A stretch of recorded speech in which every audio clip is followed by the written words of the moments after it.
జగదీష్ రెడ్డి గారు కాంగ్రెస్ పార్టీ నాయకులు బీఆర్ఎస్తో టచ్లో ఉన్నారని చెప్పడం అనేది హాస్యాస్పదం.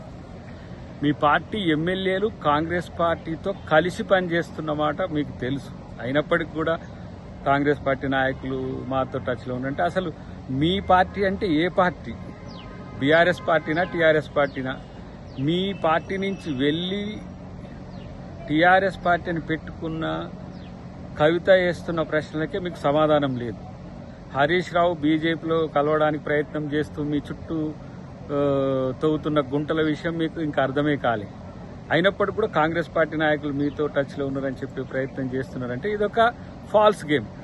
వాస్తవానికి మీ పార్టీ టీఆర్ఎస్గా మార్చుకోవడానికి ప్రయత్నం చేస్తూ మల్లగుల్లాలు పడుతున్న పరిస్థితి ఒక చర్చ అయితే, కాంగ్రెస్ పార్టీ నాయకులు మీతో కలిసి వస్తారని ఎవరైనా భావిస్తారా?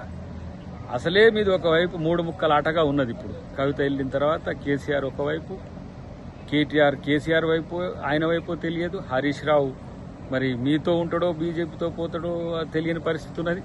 మీదే గందరగోళంగా ఉన్న పరిస్థితి. అవినీతి అక్రమాల కేసుల విషయంలో మీకే స్పష్టత లేదు. కాబట్టి ఇలా కాంగ్రెస్ పార్టీ నాయకులందరూ కూడా కాంగ్రెస్ పార్టీతో ఉన్నారు. కాంగ్రెస్ పార్టీని ఏ విధంగా బలోపేతం చేయాలని చూస్తున్నారు. మీరు ఇలా పంట కొనుగోలుకు సంబంధించో, రైతులకు సంబంధించో మీరు చేసే ఆరోపణల వెనుక రాజకీయం మాత్రమే ఉందని అందరికీ తెలుసు.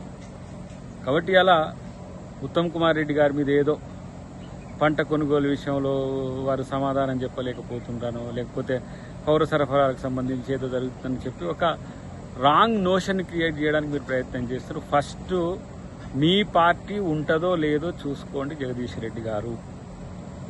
మీ పార్టీ ఒకవేళ ఉంటే మీరు ఎటువైపో తేల్చుకోండి. ఫస్ట్ కేటీఆర్ గారి వైపా, హరీష్ రావు గారి వైపా తేల్చుకోండి. మొన్న ఈ మధ్యనే జరిగింది తెలిసింది కదా, అక్కడ పూర్తిగా ఏ విధంగా వివక్ష చూపించిండ్రో నల్గొండ పర్యటనలో హరీష్ రావు గారిది అనేది పెద్ద చర్చ జరుగుతుంది. కాబట్టి ఇలా కాంగ్రెస్ పార్టీ యొక్క నాయకుల కమిట్మెంట్ మీద మీరు కామెంట్ చేస్తే వచ్చే అదనపు ప్రయోజనం సున్నా. మిమ్మల్ని మీరు రక్షించుకునే ప్రయత్నం చేస్తే మంచిదని ఒక హితవు.